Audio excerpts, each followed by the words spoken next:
है। ये हमारा वर्ल्ड ज्योग्राफी से टॉपिक रहेगा, इंटीरियर ऑफ द अर्थ या interior structure of the earth. पृथ्वी के अंदर जो संरचना है, आंतरिक संरचना जो है पृथ्वी की, उसके बारे में हम डिस्कस करेंगे, जिसमें कि हमारे पास लेयर्स आती हैं, लेयर्स ऑफ अर्थ, और इसके अलावा जो है वो रॉक्स आएंगी। तो सबसे पहले जो है वो हम डिस्कस करते हैं लेयर्स के बारे में, अर्थ लेयर्स।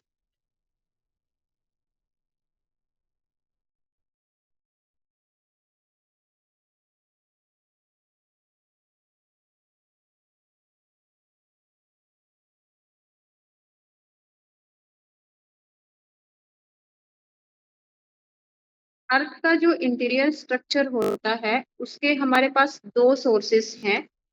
तो इसमें पहला सोर्सेस जो है वो डायरेक्ट सोर्स होता है, और दूसरा जो है वो इनडायरेक्ट सोर्स होता है।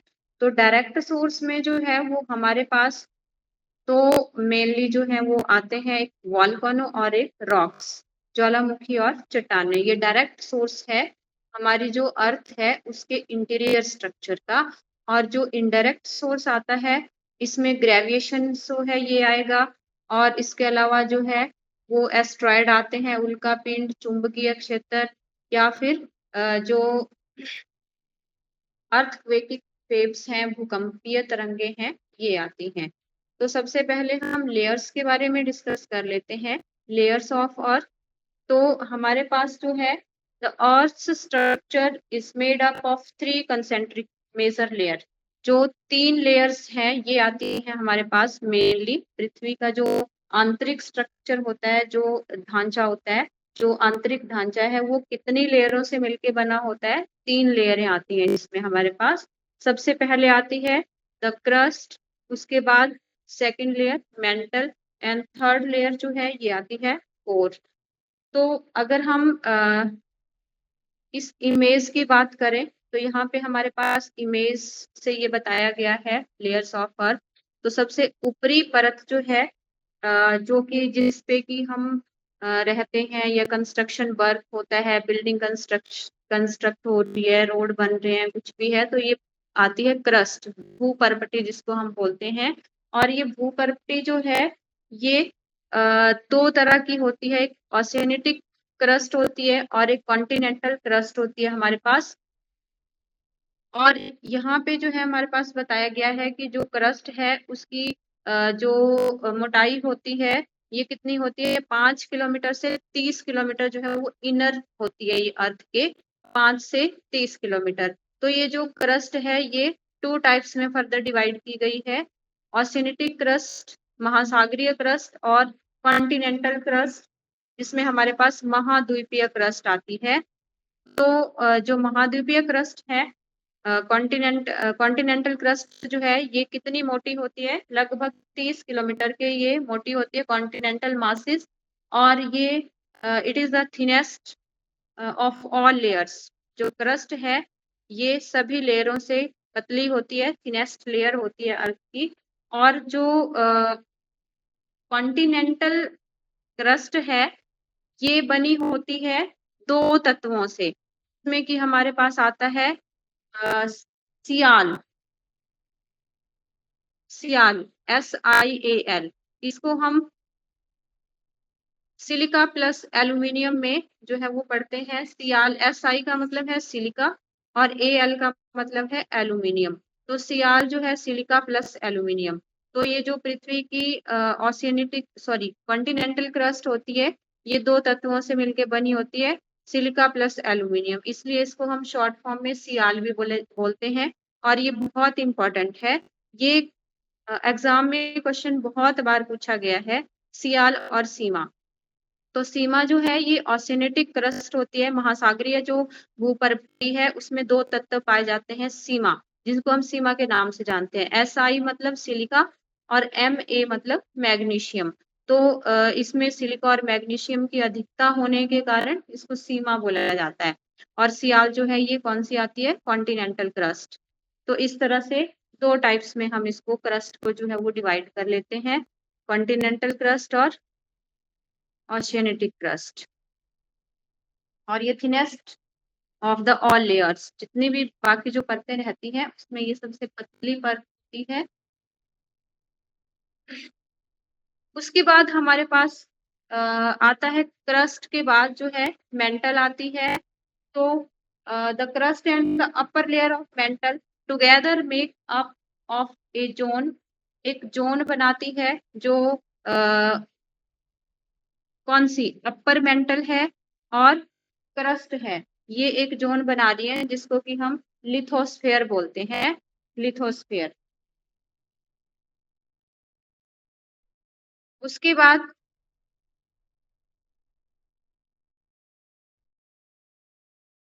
नेक्स्ट आती है हमारे पास मेंटल। तो मेंटल के बारे में हम डिस्कस करते हैं, सेकेंड लेयर ऑफ अर्थ। तो मेंटल की जो मोटाई रहती है ये 30 किलोमीटर तक जो है हमारी कौन सी आती है, क्रस्ट आती है। उसके बाद मेंटल जो है ये 30 किलोमीटर से 2900 किलोमीटर तक पाई जाती है। और इसको एक सब नेम भी दिया गया है, क्या नेम है इसका, white of the earth, white of the अर्थ। और इसमें जो है हमारे पास निफे, इसको जो है वो निफे बोला जाता है, निफे, NIFE, सॉरी निफे जो है वो हमारी लास्ट वाली आती है कोर। तो ये जो मेंटल है इसमें एस्थोनिस्फेयर जो है ये सबसे एक दुर्लभ मंडल पाया जाता है, एस्थोनिस्फेयर। और इसके बाद जो है इसका जो निर्माण है, जो हमारी मेंटल लेयर है इस किस चीज से बनती है, ये रॉक्स बनती है, बेसाल्ट रॉक्स जो है इनसे इसका निर्माण होता है। उसके बाद जो है हमारे क्रस्ट के ऊपर कौन कौन सी जो है इसका स्ट्रक्चर, इसमें कौन कौन से तत्व पाए जाते हैं, जो क्रस्ट है अर्थ की सबसे अपर मोस्ट लेयर जो है, तो इसमें ऑक्सीजन जो है सबसे ज्यादा पाई जाती है, जिसका कितना परसेंटेज रहता है, 46.60। उसके बाद है सिलिकॉन, सिलिकॉन का जो है वो 27.72% जो है ये पाई जाती है। थर्ड नंबर पे इस पे आती है एल्यूमिनियम 8.13, और आयरन जो है वो इसमें 5.03 पाया जाता है। तो इस तरह से कैल्शियम, सोडियम, पोटेशियम ये इसमें पाए जाते हैं, और मैग्नीशियम जो है वो सबसे कम मात्रा में है, 2.09।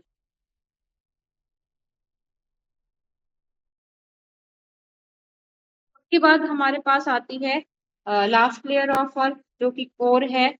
तो ये जो कोर होती है ये नीफे, इसमें नीफे की जो है वो ज्यादा मात्रा पाई जाती है। नीफे मतलब NI मतलब लोहा, निकिल, और FE फेरियम। तो नीफे इसको जो है वो शॉर्ट नेम इसका नीफे भी है, तो इसको नीफे के नाम से भी जाना जाता है, निकिल प्लस फेरियम, लोहे की इसमें अधिकता रहती है। और इसका जो एक्सटेंशन है, विस्तार जो है ये 2900 किलोमीटर से 6371 किलोमीटर तक पाया जाता है। मतलब जो हमारी मेंटल है 2900 किलोमीटर तक, तो उसके नीचे का जो भाग है वो 6371 किलोमीटर तक ये 2900 किलोमीटर से आगे पाई जाती है। इसको जो है वो हम सब डिवाइड कर देते हैं फर्दर कोर को। तो इसमें एक आउटर कोर कोर आता है हमारे पास, और एक इनर कोर आता है, बाह्य कोर और आंतरिक कोर। तो ये जो आउटर कोर है ये हमारे पास आता है 2900 किलोमीटर से 5150 किलोमीटर तक। तो ये जो है वो लिक्विड फॉर्म में होता है, जो आउटर कोर है। और जो इनर कोर हमारे पास पाया जाता है ये है 5150 किलोमीटर से 6371 किलोमीटर तक, और ये सॉलिड या प्लास्टिक फॉर्म में पाया जाता है। तो इस तरह से फर्दर कोर को हमारे पास हम दो टाइप्स में फर्दर इसको डिवाइड करते हैं, आउटर कोर और इनर कोर। उसके बाद जो है वो डिसकंटिन्यूटी आती है।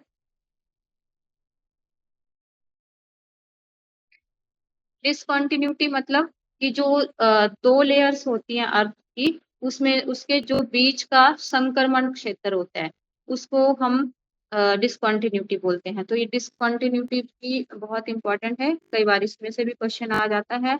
तो डिसकंटिन्यूटी जो है इसमें हमारे पास सबसे पहले आती है, अगर हम क्रस्ट और मेंटल के बीच की डिसकंटिन्यूटी की बात करते हैं क्रस्ट और मेंटल के बीच में, तो ये आती है हमारे पास मोहोरोवेसिस डिसकंटिन्यूटी। मोहोरोवेसिक डिसकंटिन्यूटी ये आती है किस किस के बीच में, कौन कौन सी layer, crust and mantle, crust और मेंटल के बीच में ये डिसकंटिन्यूटी है। उसके बाद नेक्स्ट डिसकंटिन्यूटी जो है इसमें मेन ये आती है discontinuity between the mental and the core. Crust और मेंटल के बीच में आ गई मोहोरोवेसिस, और मेंटल और कोर के बीच में आती है गुटेनबर्ग, गुटेनबर्ग डिसकंटिन्यूटी। उसके बाद आउटर कोर और इनर कोर, आउटर कोर और इनर कोर के बीच में जो डिसकंटिन्यूटी आती है इसको बोलते हैं लेहमैन डिसकंटिन्यूटी। ये बहुत इंपॉर्टेंट है, लेहमैन डिसकंटिन्यूटी।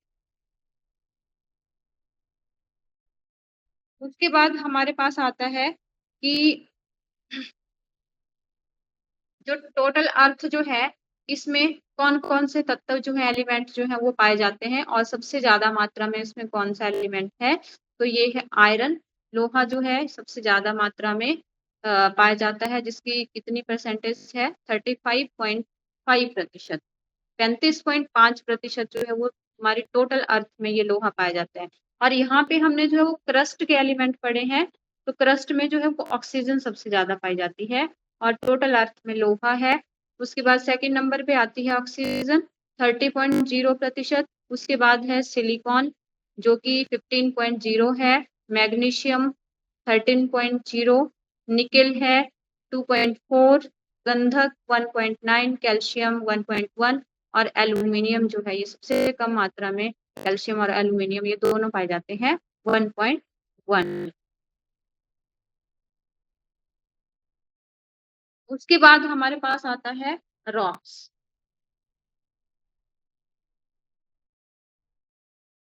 रॉक्स जो है ये, how many types of rocks, तो रॉक्स आती है हमारे पास, there are 3 major types of rocks. There are igneous rock,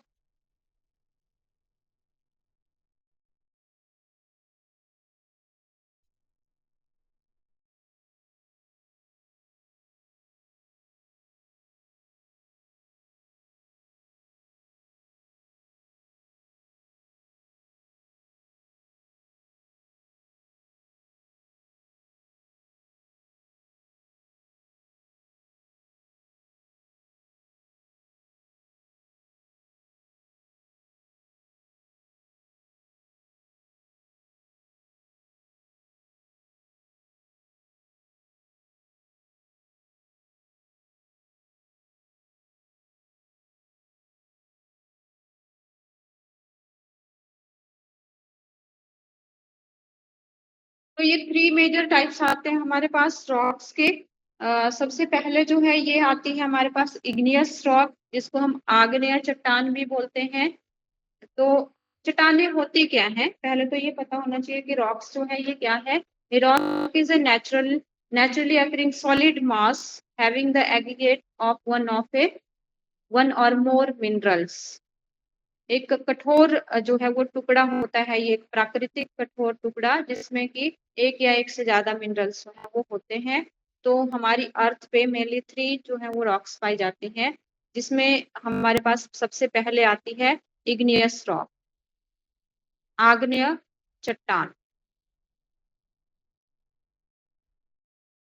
igneous is derived from Latin word Ignis meaning fire. Igneous word जो है वो लैटिन भाषा के इग्निस वर्ड से लिया गया है, जिसका मतलब होता है फायर या आग। तो ये जो इग्नियस रॉक है इसको हम प्राइमरी रॉक भी बोलते हैं, प्राथमिक चट्टान भी बोलते हैं। और ये कैसे बनती है, इग्नियस रॉक जो है ये बनती कैसे है, तो ये मेल्टन मैग्मा जो होता है, when the molten magma cools inside the earth's surface is form igneous rock, intrusive igneous rock। ये फर्दर हमारे पास इसके 2 टाइप्स आते हैं इग्नियस रॉक्स के, इंट्रूसिव और एक्सट्रूसिव। तो इग्नियस रॉक बनती कैसे है? जब पृथ्वी के अंदर से जो है वो मैग्मा या लावा जो है ये निकल करके बाहर निकल करके ठंडा हो जाता है और जम जाता है। तो उससे जो चट्टानें बनती है, जो निर्माण होता है, उसको हम इग्नियस रॉक बोलते हैं, आग्नेय चट्टान बोलते हैं। ये भी फर्दर हमारे पास 2 टाइप्स की रहती हैं, इंट्रूसिव रॉक और एक्सट्रूसिव रॉक। तो इंट्रूसिव रॉक में हमारे पास कौन-सी रॉक्स आती हैं? जब ये लावा या मैग्मा जो है, वो पृथ्वी के अंदर जो है वो फटता है और अंदर ही ठंडा हो जाता है। अंदर ही जो है पृथ्वी के ठंडा होकर के जिन चट्टानों का निर्माण करता है, वो आती है इंट्रूसिव। और जब ये बाहर निकल जाता है और पृथ्वी के बाहर जो लावा और मैग्मा ठंडा होने से, जमने से जो निर्माण होता है, वो एक्सट्रूसिव रॉक्स का होता है।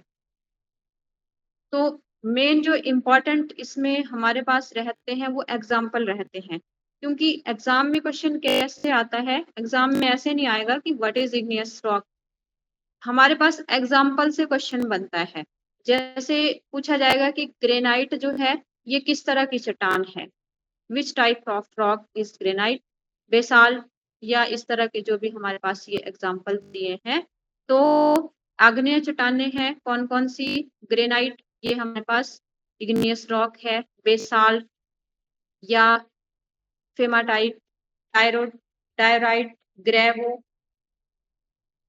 ठीक है, प्यूमाइस, ये सारे जो हैं आग्नेय चट्टानों के उदाहरण हैं हमारे पास। उसके बाद इंट्रूसिव और एक्सट्रूसिव ये हमने पढ़ ली। नेक्स्ट जो रॉक आती हैं, फिर ये आती हैं सेडिमेट्री। और ये जो अगर हम इंट्रूसिव रॉक का एक बेस्ट एग्जांपल लें, तो इंट्रूसिव रॉक का एग्जांपल है ग्रेनाइट। कई बार ऐसे भी पूछ ले जाता है। अंतर्भेदी या आंतरिक आग्नेय चट्टानें जो है, इनका उदाहरण है ग्रेनाइट। और एक्सट्रूसिव रॉक्स जो है, इसका बेस्ट एग्जांपल है बेसाल्ट। उसके बाद सेडिमेट्री रॉक्स आती है हमारे पास। तो सेडिमेट्री रॉक्स जो है, ये कौन सी रॉक्स होती हैं? Sedimentary is derived from Latin word sedimentum, meaning settle down. जो सेडिमेट्री शब्द है, ये लैटिन भाषा के सेडिमेंटम शब्द से लिया गया है, जिसका क्या मतलब होता है? Settle down. सेडिमेट्री रॉक्स होती है which rocks formed this rock forms from sediments transported and deposited by agents such as wind, water, etc. हवा और पानी के द्वारा जो सेडिमेंट्स बहा के लाए जाते हैं, उनसे जो रॉक्स बनती हैं, उनको हम सेडिमेंट्री या अवसादी चट्टानें बोलते हैं। किन किन एजेंट्स के द्वारा ये बहा के लाए जाते हैं? लाइक विंड या वाटर।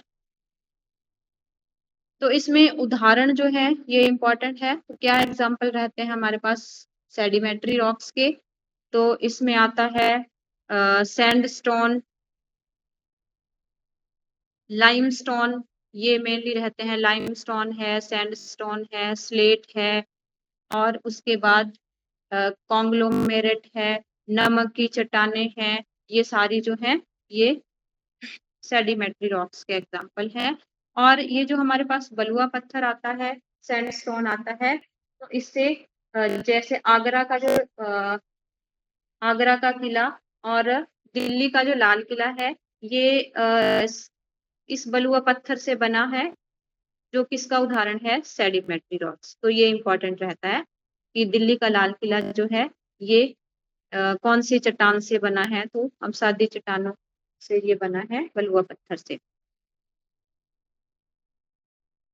उसके बाद अवसादी चट्टानें जो हैं, सेडिमेंट्री रॉक्स जो हैं, इनको भी हम फर्दर 2 टाइप्स में डिवाइड करते हैं। एक आती है हमारे पास कार्बनिक रॉक और एक आती है अकार्बनिक रॉक या आंतरिक रॉक। तो कार्बनिक में जो है, या फॉसिल जैविक रॉक में हमारे पास कौन सी आती है?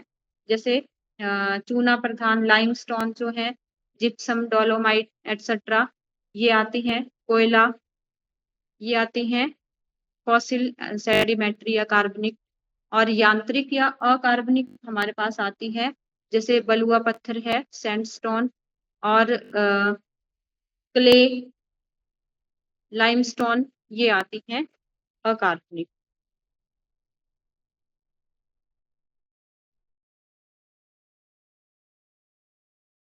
उसके बाद थर्ड नंबर जो है लास्ट रॉक्स आती है हमारे पास मेटामॉर्फिक रॉक।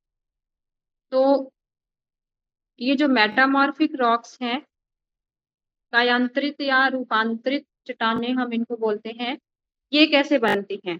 तो ये जो मेटामॉर्फिक रॉक्स होती हैं, ये इग्नियस और सेडिमेंट्री रॉक्स ही होती हैं, लेकिन ये हाई प्रेशर और हाई टेम्परेचर के कारण जो है वो अपनी फॉर्म को बदल लेती है। Metamorphic is derived from the Greek word metamorphose which meaning change of form. ये जो मेटामॉर्फिक शब्द है, ये ग्रीक वर्ड के शब्द मेटामॉर्फोज से लिया गया है, जिसका मतलब है चेंज ऑफ फॉर्म। तो मेटामॉर्फिक रॉक्स कैसे बनती हैं वो मैंने आपको बताया। Metamorphic rocks are form when existing rocks such as igneous and sedimentary rocks are changed under great heat and pressure। जब ये ग्रेट हीट और प्रेशर के कारण जो है वो अपना रूप बदल लेती हैं, आग्नेय चट्टानें और अवसादी चट्टानें, तो ये रूपांतरित चट्टानों में बदल जाती हैं। तो इसमें हमारे पास जो एग्जाम्पल रहते हैं कौन कौन से हैं, जैसे नीस, उसके बाद एम्फीबोलाइट, ग्रीन स्टोन, फाइलाइट एटसेट्रा।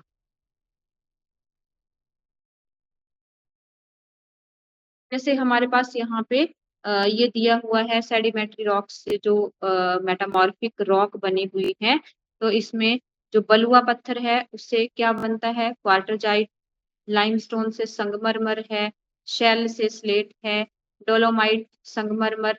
तो जैसे डोलोमाइट है या कोयला है तो ये क्या है, सेडिमेंट्री रॉक्स। जब डोलोमाइट से संगमरमर बन रहा है, अपना जो फॉर्म है, अपना जो स्वरूप है, ये डोलोमाइट बदल रहा है संगमरमर में, तो संगमरमर कौन सी रॉक आ रही है हमारे पास, मेटामॉर्फिक रॉक। तो उसके बाद जैसे कोयला है तो ये ग्रेफाइट और हीरा में जो है वो चेंज हो रहा है, लिग्नाइट, कोयला, एंथ्रासाइट। तो इस तरह से ये फिर मेटामॉर्फिक रॉक्स के एग्जाम्पल बन जाते हैं। तो ये जो है काफी इंपॉर्टेंट रहता है अवसादी से रूपांतरित चट्टानें।